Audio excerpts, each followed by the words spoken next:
Bandai Namco and Supermassive Games have just dropped a brand new Little Nightmares free trailer at Gamescom, and this one is called the Friendship trailer, and today I want to talk about it. Hello everyone, my name is Itsjustjord and welcome to this video. Today we are taking the Friendship trailer and breaking down parts of it to see if there's anything hiding away, and yes, that was a pun in it. Unfortunately, it's not going to be the only pun in this video, so I do apologise. But with that being said, if you love Little Nightmares and want to see more content and theories like this, make sure you hit subscribe, as I do cover Little Nightmares a lot on the channel and it helps me out too. Anyway, shameless self-promotion out of the way, let's get into the video. In the first shot, we see Lo and Alone as they start entering a mirror. The mirror, as we can see, is being held up by a dweller, and unfortunately for the dweller, he also has a lovely friend on top, and of course that is a crow. Something interesting I would like to know is how and why the dwellers are found or left where they are. Is it intentional? Are they set up? Or is it just when they're caught off guard?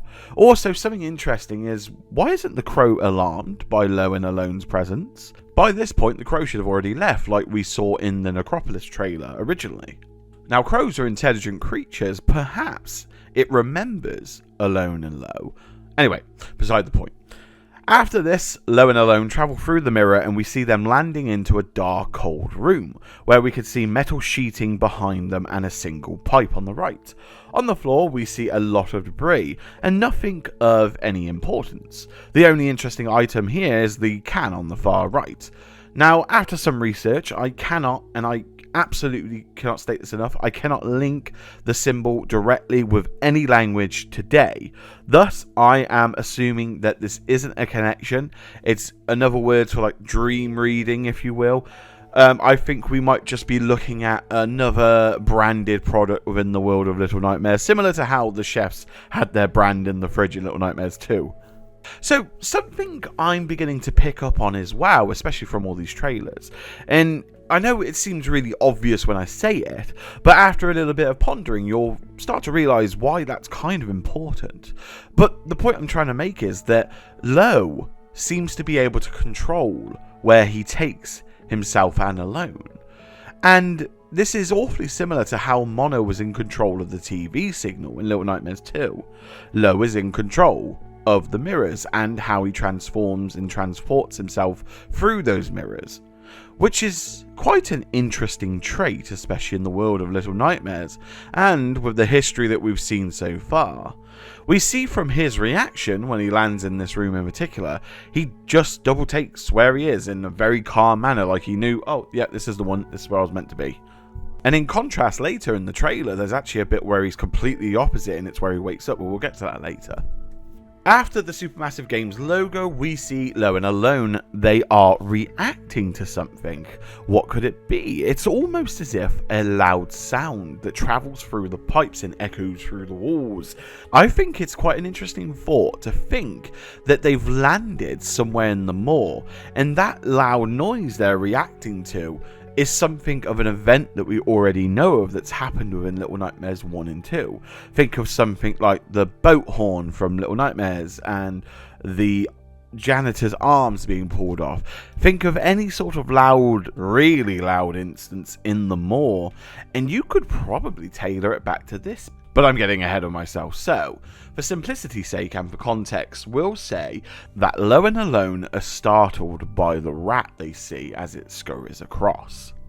After this, we see Lo and Alone obtain more umbrellas and using them in a different part of the level.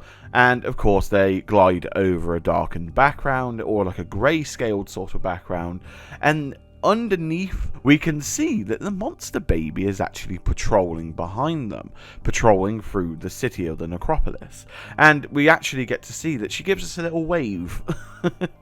After this, we see Lo and Alone working as a team to keep the furnace fire burning to reach its correct temperature. After that shot, we get to see another familiar furnace with another familiar character, the gnome. Now, I have theorized that this could be another connection to the moor, but more specifically, the Hideaway DLC. I believe this shot that we are seeing is the same place the Runaway Kid visits at the end. But if this is true, this gives us a little bit more of an insight to the timeline of Low and Alone's visit or arrival to the moor, as they are too early for the time that the hideaway does take place. But of course, we know there is a connection in the timing there, as we know when we played through as the runaway kid, he actually saw Six go through the shoe pit. Also, something interesting about the timing of this is that there's only one gnome in the room, and it doesn't look like it's been lived in for long, as opposed to the hideaway where we see how much the gnomes have actually changed the space they live in. Or perhaps, could it be that Low and Alone were the ones to start the fire for the gnomes in the first place? Could this be the key bit of information we need for the gnomes? Is this why the gnomes automatically trust Six when they see her?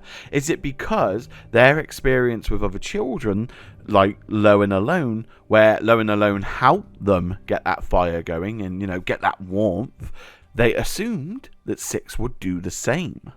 Again, I'm getting ahead of myself. That could be a theory for another day. After this, we see Low and Alone on a moving platform where it looks like they're solving a puzzle. Interestingly, I can see a hand on the platform too. Now, I'm all asking for a hand in help, but this is going to get you nowhere. I'm sorry, I had to, alright? The hand seems to be from a dweller, but the colouring and the texturing on the hand makes me think it was actually from something alive. But again, it could just be the lighting deceiving me. Then after this, we can see Low and Alone using their strengths to fight off a beetle. Then after the shot, we see Low and Alone walking in the dark, but luckily Low has a flashlight. In this shot, there are two interesting things going on. The first is the door beside them, and as we can see, we can sort of make out guess hands coming through the door. Now, I don't know if this was an accident or if they were trapped on purpose, but Low and Alone don't seem to be acting like they're in danger, so perhaps it's safe to assume, for the time being, they are okay, and the corpses that are in that doorway won't affect them. There is also a sign above the door, which I've tried to make out in Photoshop, but I cannot seem to make out the image above it. The next thing we see is probably the biggest thing, and it's that Low's mask has changed its shape and appearance. I did spot this on stream, but I thought it was me just overlooking it and the light was tricking me in some sense. But after breaking the video down and really analysing the piece more intensely, I am certain that this mask has changed. Now the question is something like a collectible at play, or is it something to do with Low himself? And is it something of an indication of how he adapts to his environment? Perhaps this could be an insight to what we can and can't change with our characters in Little Nightmares 3. After this, we see another instance where Low and Alone are working together again, really emphasizing the idea that their friendship is part of the journey. Let's hope it stays that way. In this scene, it looks like they're in the carnival or the circus level, and they're on some type of wooden ship. Perhaps this is the ship that goes to the moor. I say this because we see a lot of connections so far. Why not have the ship be one?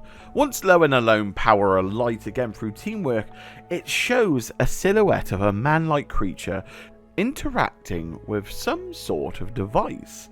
Perhaps it's a type of radio, or perhaps it's now emitting noise since the power was restarted, and now it's intrigued by the noise that's coming from it, creating a distraction for Low and Alone to sneak past this creature. Then we see Low and Alone again working together to solve a gyroscope puzzle, similar to how we saw on the moor in the residence, but this one looks a lot bigger and a little bit more complicated, so perhaps it's hiding a bigger secret.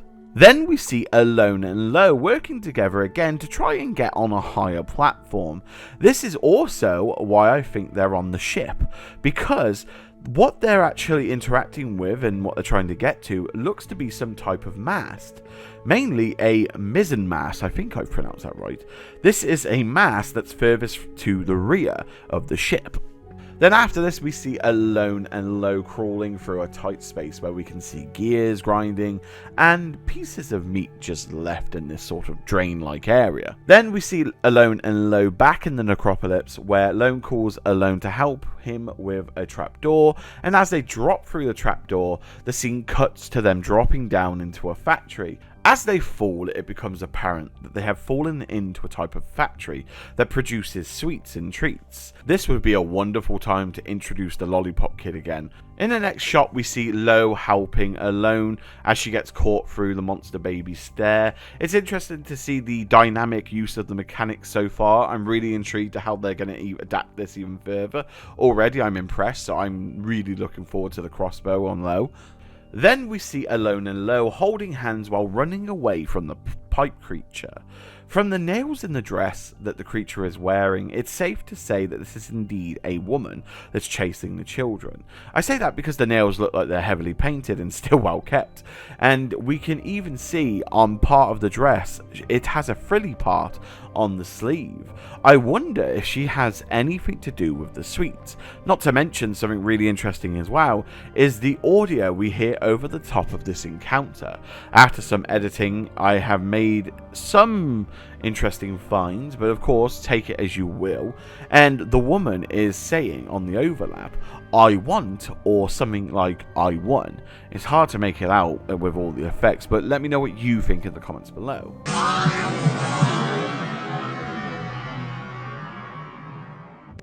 After this, we see Lo wake up in an almost panic, almost as if he doesn't know where he is or when he landed and knocked himself out. And he has quite a panic to look around before, of course, Alone appears and helps him on his feet again, highlighting their friendship, which again ties well into, of course, the name of the trailer and the theme. One thing that's worth noting is that the room they're in is full of suitcases, and the mirror looks pretty regular, so I do wonder where they are landing. And thus that concludes the Friendship trailer. This brings us to the end of the breakdown video, so let me know what you think, and of course post it down below in the comments. I would love to hear your thoughts and theories on the trailer. Let me know if I've missed anything, or if you have something to add.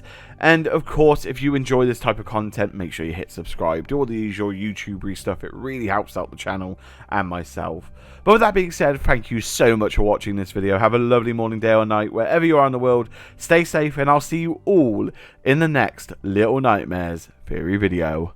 Bye!